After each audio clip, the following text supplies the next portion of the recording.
इस बीच देखिए, पुतिन के करीबी ने दी परमाणु हमले की धमकी। लंदन पर परमाणु हमले की धमकी दी गई है। पुतिन के टीवी प्रचारक व्लादिमीर सोलिवेयोव का यह दावा सामने आया है। लंदन में पश्चिमी देशों के रक्षा मंत्रियों की बैठक को किया जाना चाहिए टारगेट, ये उनकी तरफ से कहा गया है। हालांकि निनाद सर, अगला सवाल आपसे होगा, क्योंकि उससे पहले ये इंफॉर्मेशन और डिटेल जानकारी कि क्या अमेरिका पर सीधा हमला करेगा रूस, ये एक बहुत बड़ा सवाल है। और व्लादिमीर सोलिवेयोव ने फिलहाल क्या कहा है, पहले ये जानिए। लंदन पर हमला करे रूस, परमाणु हमला किया जाए, लंदन में रक्षा मंत्रियों की बैठक के दौरान समेत ये बड़ी खबर सामने आई।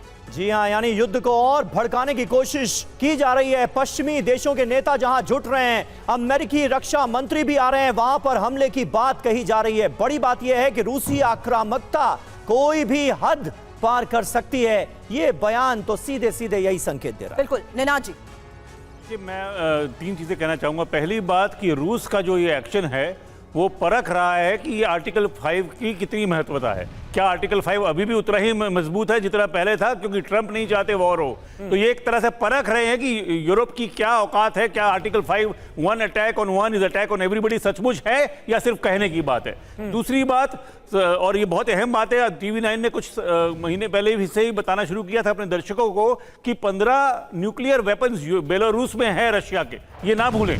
बेलारूस में रशिया के न्यूक्लियर वेपन्स ऑलरेडी डिप्लॉयड हैं, तो एक तरह से एक बंदूक उनके ऊपर लगी हुई है।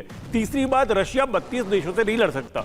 वो क्या करेगा, वो अपना न्यूक्लियर वेपन ही यूज करेगा इस लड़ाई को रोकने के लिए। और इसीलिए मुझे लगता है कि जब आप ये सब एक होलिस्टिकली देखते हैं तो बहुत ज्यादा खतरा बड़ा है, पर लड़ाई शायद ना हो। ठीक है, खतरा बड़ा है लेकिन लड़ाई शायद ना हो, ये आप उम्मीद लगा रहे हैं। लेकिन हालात आप देखिए, दिन ब दिन और ज्यादा तनावपूर्ण होते हुए नजर आ रहे हैं, और जो तैयारियां बड़े पैमाने पर की गई हैं वो कुछ और ही संकेत देती हुई दिखती हैं। एक अहम खबर डोनेट्स्क से है। डोनेट्स्क में यूक्रेनी सेना पर भीषण हमला हुआ है। हमले में यूक्रेनी सेना की गाड़ी को तबाह कर दिया गया है। जंग के मैदान से जो तस्वीरें सामने आ रही हैं वो बता रही हैं कि दोनों तरफ से बयानबाजियां और तैयारियां तो आप देख ही रहे हैं, लेकिन जंग के मैदान में जो सैनिक मौजूद हैं उन पर क्या बीत रही है, ये तस्वीरें साफ जाहिर कर रही हैं। और रूस पर यूक्रेन के भीषण ड्रोन हमले की अगली तस्वीर। सेंट पीटर्सबर्ग समेत कई शहरों पर अटैक, और यूक्रेनी ड्रोन ने रूस में कैसे मचाई तबाही, ये देखिए।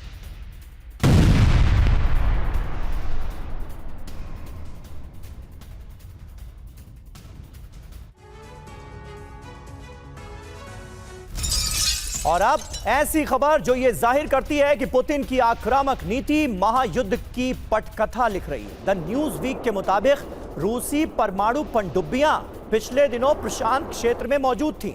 रूस की परमाणु पनडुब्बियों ने अपना मिशन पूरा किया और फिर वापस रूस के कामचटका नेवल बेस पर आ गई।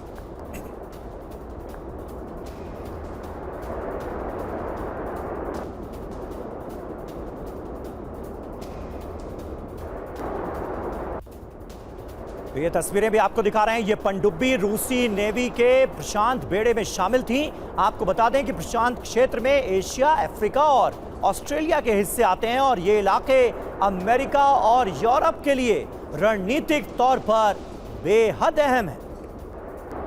जल्दी की इंफॉर्मेशन, क्योंकि समंदर में रूस के युद्धक मंसूबे क्या हैं। प्रशांत महासागर में रूसी परमाणु पनडुब्बी से हड़कंप।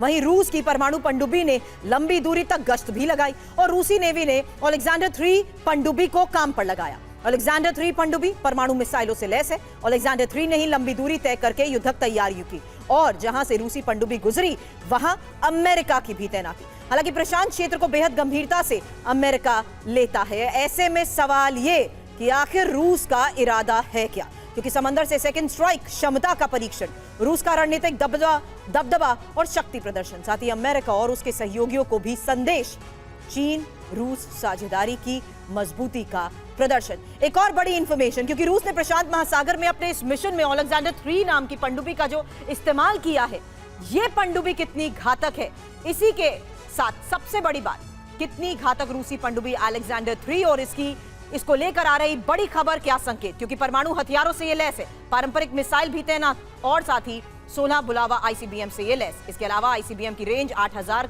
से 10000 किलोमीटर है, और 6 महीने समुद्र में ये रह सकती है।